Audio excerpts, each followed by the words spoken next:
ইমান টকা লগত নি কি কৰিবি এগাল লগত লৈ দে এতিয়া নি দেখা এতিয়া নি দেখা উঠাই দে ধৰ ধৰ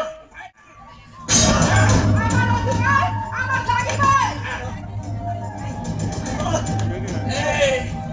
কেনে এই কাৰে আৰু মৌলবাদ আমাৰ বন্ধুসকলে মাৰিছিল এই তাৰ লগত কোন আছিল জান অতি বাকুতে